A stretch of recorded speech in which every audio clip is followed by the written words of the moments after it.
Hey, I'm Elise Hugh. Thanks for listening to TED Talks Daily. Today, we're going to hear about something you probably don't consider very often: seaweed.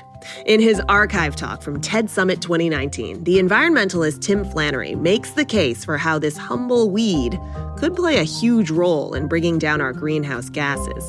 Halfway through, he shares a pretty astonishing stat for just how effective seaweed farming can be in addressing climate change. It sounds geeky, but will make for excellent cocktail party conversation. Like TED Talks? You should check out the TED Radio Hour with NPR. Stay tuned after this talk to hear a sneak peek of this week's episode. This is seaweed. It's pretty humble stuff, but it does have some remarkable qualities. For one, it grows really fast. So the carbon that is part of that seaweed, just a few weeks ago, was floating in the atmosphere as atmospheric CO2, driving all the adverse consequences of climate change. For the moment, it's locked safely away in the seaweed, but when that seaweed rots, and by the smell of it, it's not far away, when it rots, that CO2 will be released back to the atmosphere. Wouldn't it be fantastic if we could find a way of keeping that CO2 locked up long-term and thereby significantly contributing to solving the climate problem? What I'm talking about here is drawdown. It's now become the other half of the climate challenge, and that's because we have delayed so long in terms of addressing climate change that we now have to do two very big and very difficult things at once. We have to cut our emissions and clean our energy supply at the same time that we draw significant volumes of carbon dioxide out of the atmosphere. If we don't do that, about 25% of the CO2 we put in the air will remain there by human standards forever. So we have to act. This is really a new phase in addressing the climate crisis, and it demands new thinking. So ideas like carbon offsets really don't make sense in the modern era. When you offset something, you say, I'll permit myself to put some greenhouse gas into the atmosphere, but then I'll offset it by drawing it down. When you've got to both cut your emissions and draw down CO2, that thinking doesn't make sense anymore. And when we're talking about drawdown, we're talking about putting large volumes of greenhouse gases, particularly CO2, out of circulation. And to do that, we need a carbon price. We need a significant price that will pay for that service that we'll all benefit from. We've made almost no progress so far with this second half of the climate challenge. It's not on most people's radar.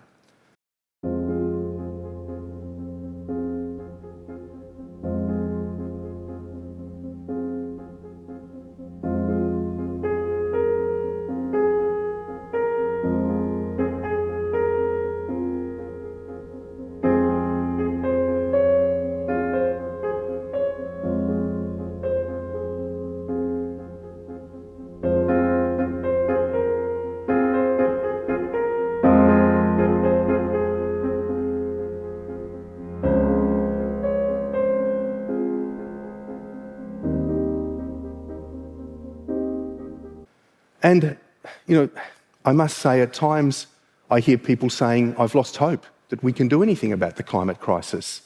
And look, I've had my sleepless nights too, I can tell you. But I'm here today as an ambassador for this humble weed, seaweed. It is really, I think it has the potential to be a big part of our challenge, of addressing the challenge of climate change, and a big part of our future. What the scientists are telling us we need to do over the next 80-odd years to the end of this century is to cut our greenhouse gas emissions by 3% every year and draw 3 gigatons of CO2 out of the atmosphere every year. Those numbers are so large that they baffle us, but that's what the scientists tell us we need to do. So how might we go about drawing down greenhouse gases at a large scale? There's really only 2 ways of doing it, and I've done a very deep dive into drawdown, and I'll preempt my end now. So this stuff comes up smelling like roses at the end of the day. It does. It's one of the best options, but there are many, many possibilities. There are chemical pathways and biological pathways, so two ways really of getting the job done. The biological pathways are fantastic because the energy source that's needed to drive them, the sun, is effectively free. We use the sun to drive photosynthesis in plants, break apart that CO2 and capture the carbon. There are also chemical pathways. They sound ominous, but actually they're not bad at all. The difficulty they face is that we have to actually pay for the energy that's required to do the job, or pay to facilitate that energy. Direct air capture is a great example of a chemical pathway, and people are using that right now to take CO2 out of the atmosphere and manufacture biofuels or manufacture plastics. Great progress is being made, but it will be many decades before those chemical pathways are drawing down a gigaton of CO2 a year. The biological pathways offer us a lot more hope, I think, in the short term.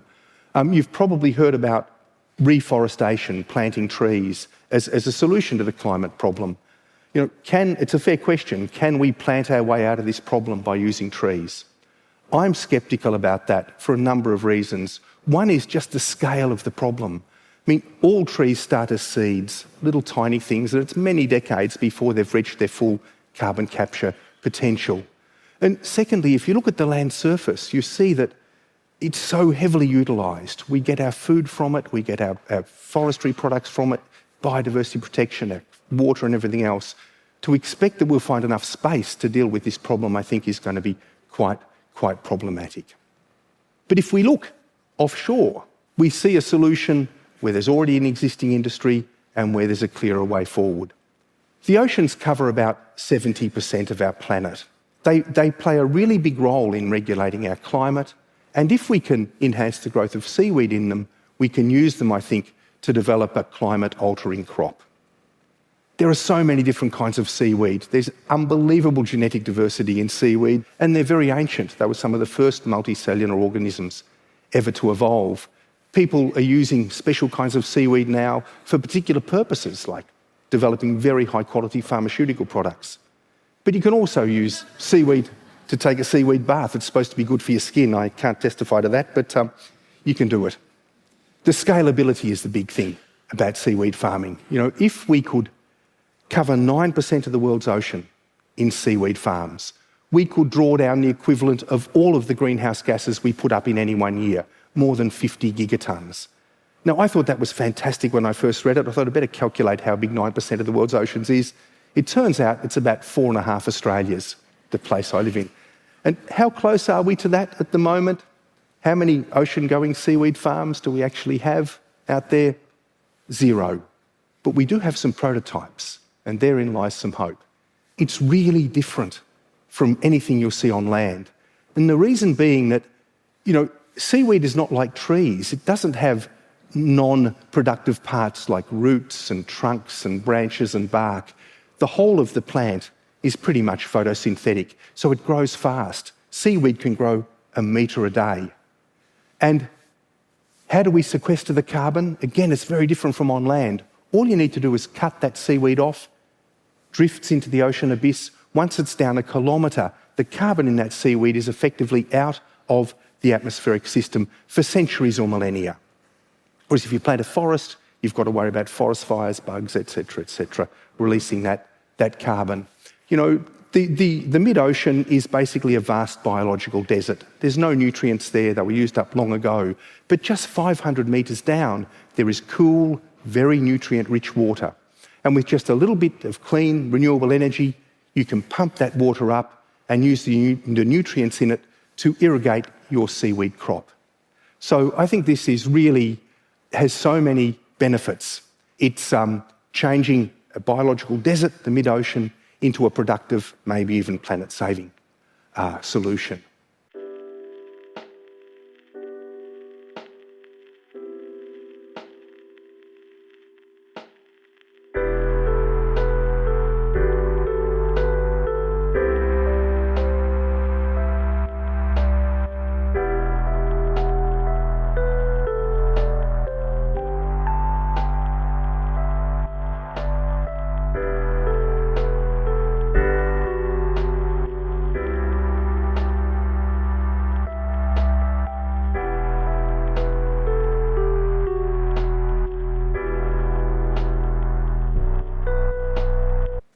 So what could go wrong? Well, anything we're talking about at this scale involves a planetary scale intervention, yeah? And we have to be very careful. I think that piles of stinking seaweed are probably going to be the least of our problems. There's other unforeseen things that will happen. I mean, one of the things that really worries me when I talk about this is the fate of biodiversity in the deep ocean. You know, if we're putting gigatons of seaweed into the deep ocean, we're affecting life down there. The good news is that we know that a lot of seaweed already reaches the deep ocean after storms or through submarine canyons. So we're not talking about a novel process here. We're talking about enhancing a natural process. And we'll learn as we go. I mean, it may be that these ocean-going seaweed farms will need to be mobile to distribute the seaweed across vast areas of the ocean rather than creating a big stinking pile in one place. It may be that we'll need to char the seaweed, so create a sort of an inert, a mineral biochar, before we dispatch it into the deep. We won't know until we start the process, and we will learn effectively by doing. I just want to take you to contemporary seaweed farming. You know, it's a big business. It's a $6 billion a year business. These seaweed farms off South Korea, you can see them from space. They are huge. And they're increasingly not just seaweed farms. What people are doing in places like this is something called ocean permaculture. And in ocean permaculture, you grow fish, shellfish and seaweed all together. And the reason it works so well is that the seaweed makes the seawater less acid. It provides an ideal environment for growing marine protein. If we covered 9% of the world's oceans in ocean permaculture, we would be producing enough protein in the form of fish and shellfish to give every person in a population of 10 billion 200 kilograms of high-quality protein per year. So we've got a multipotent solution here. We can address climate change, we can feed the world, we can deacidify the oceans. The economics of all of this is going to be challenging. You know, we'll be investing many, many billions of dollars into these solutions, and they will take decades to get to the gigaton scale. The reason that I'm convinced that this is going to happen is that unless we get the gas out of the air, it is going to keep driving adverse consequences. It will flood our cities. It will deprive us of food. It will cause all sorts of civil unrest. So anyone who's got a solution to dealing with this problem has a valuable asset. And already, as I've explained, ocean permaculture is well on the road to being economically sustainable.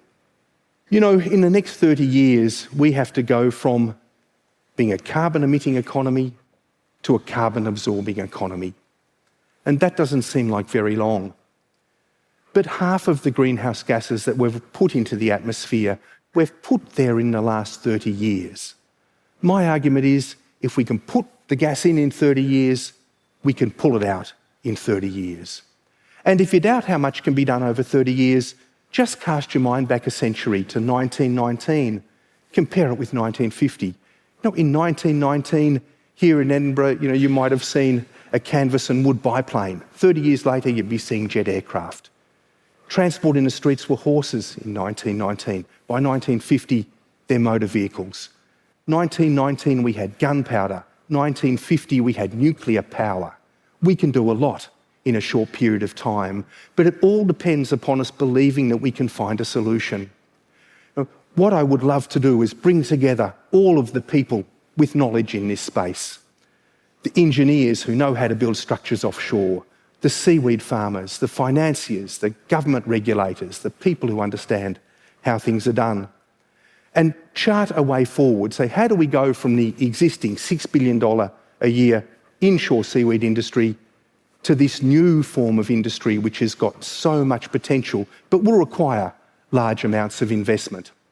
I'm not a betting man, you know, but if I were, I'll tell you, my money would be on that stuff. It'd be on seaweed. It's my hero. Thank you. When she was 18, way before running for office, Stacey Abrams was invited to the governor's mansion in Georgia. She was stopped at the gate. The guard looks at me, he looks at my parents, he looks at the bus that's pulling away, and he tells us we don't belong here. The lessons we learn outside the classroom from the School of Life. That's next time on the TED Radio Hour from NPR. Subscribe or listen to the TED Radio Hour wherever you get your podcasts.